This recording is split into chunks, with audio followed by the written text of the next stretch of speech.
Greetings everybody and welcome to Madrid Ball. I hope you all are doing good. One of the biggest matches of the season is around the corner and we want nothing but a victory. This is our chance to cover the ground that we have lost in the title race. This is our chance to make things feisty at the top of the table, and Atletico in the past weeks have provided us the opening that we all have been waiting for. In this video we will do the analysis on Atletico Madrid. We will have a look at the threats that Atleti have in their locker. So let's get started. Let's start by talking a bit about how Atleti have fared this season. Obviously we know Diego Simeone's team, they do have a lot of grit, a lot of determination. In the past we have seen this side is very comfortable with not having the ball. They have used the pragmatic style of football very efficiently, and over the years, although they have had some good attacking talent, the defense has really been their forte. This season, although I think we have seen two sides of Atleti. In the first half of the season we saw that Atletico were playing expansive, attacking football, and at the same time they conceded very few goals. If we talk a bit about how the circumstances were during the first Madrid derby, they had arrived in the match being undefeated after 10 games and they had only conceded 2 goals. They had beaten Barcelona with a very attractive style of football, but now the circumstances are very different. Atletico don't play with the swagger that they had early in the season. Their pragmatic nature can again be seen in the gameplay, and it's almost like they have gone defensive with the mindset of trying to protect the lead. Add to that, since the turn of the year, they have been conceding quite a few goals. They have conceded 13 goals in 12 matches in the past 2 months. During this time frame, they have missed Trippier, who was an important part of the side early in the season. He was handed a ban for providing information to his friend with regards to betting. He was accused of providing information to his friend about his own move to Spain, and he was in breach of the English Football Association rules. But anyways, he may form a part of Simeone's lineup tomorrow. In his absence, Simeone has struggled a bit to replace Trippier, but it would be interesting to see if he opts for the attacking prowess of Trippier, considering that he may lack a bit of match sharpness for such a big encounter. Moving on, if we talk about the system that Simeone uses, we usually see him using the 4-4-2 setup. The system helps them to stay tight and compact. They form a defensive block, but Simeone has also fancied another formation this season, and this has brought a lot of success as well. From time to time, he has switched to the 3-5-2 formation. He uses 3 centre-backs and then uses the wing-backs to provide width to the team. When this formation is at work, the wide midfielders cut inside, creating an overload in the centre, and this leaves enough spaces for the wing-backs to make dangerous runs and put in some threatening crosses. Simeone has a number of versatile players at his disposal. In the left wing-back position, he has the option to use Saul Niguez, Lodi and Carrasco, and in the right wing-back position, he has used Vasalco and at times our old friend Marcos Llorente. Although I do think in the upcoming match, Simeone will be deploying Llorente in a more advanced position because that is where Llorente is most dangerous. He has had 15 goal involvements in 24 matches. He's scoring goals, he's providing assists, and a defense will have a big task in hand trying to contain him. I expect Llorente to either be the most advanced attacking midfielder on the right, or at times he can even be part of the attacking pair up front. Obviously his position will be depending on the selection of the coach. João Felix came on at halftime in the previous match against Villarreal and he scored a nice goal, making a claim to start in the derby. So if he starts along with Suarez, we can be expecting Llorente to play right midfield, and him along with Trippier will be a duo to watch out for. And now if we talk a bit about the system of wingbacks, we see that at times man marking can be a bit difficult. These wingbacks operate in between the wingers and the fullbacks, and when they receive the ball, they try to run in behind the defense, and most of the times we see that their intention is to put in dangerous crosses. And Atletico in the middle will be having quality players to get at the end of these crosses. There will be Suarez, there will be Llorente, even Felix if he starts. Atleti certainly have the players to cause damage. So we see the role of Mendy will be huge in this match. Not only will he have to deal with the wingbacks, but also Marcos Llorente will try to unsettle him, so Nacho as well has to stay focused. He will have to cover up for Mendy just in case there is someone making a run beyond him. From the left as well, we may see Saul, Lodi or Carrasco making those attacking runs, so we may see an interesting battle on the left with Vasquez having the responsibility to fend off the danger.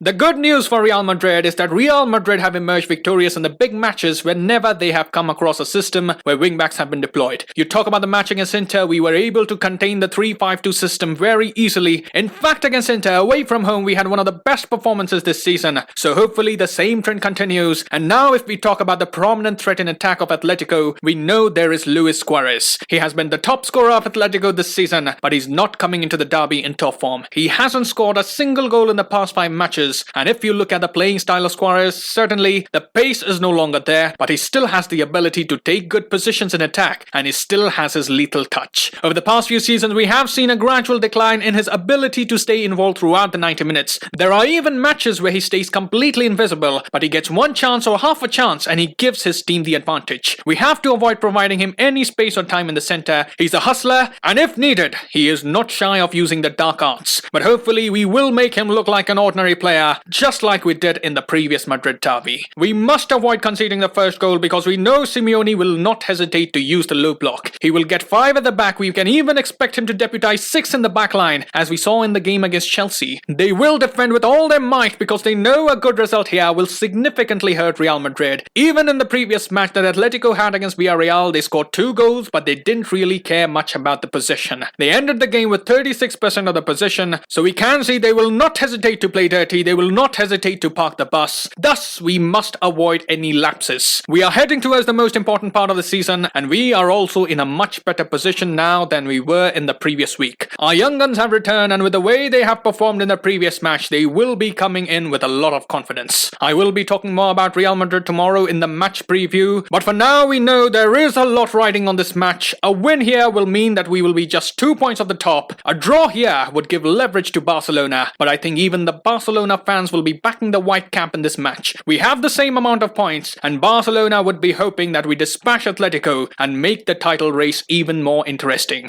So come on, Barcelona fans, get your pom-poms ready in support of the Los Blancos. And that is all I have in this build-up video of the second Madrid derby of the season. Do let me know your thoughts about Atletico. If you have been following them this season, what have you noticed? Write in the comments below. I will see you soon. Till then, take care, glory to Madrid, and as always, a la Madrid.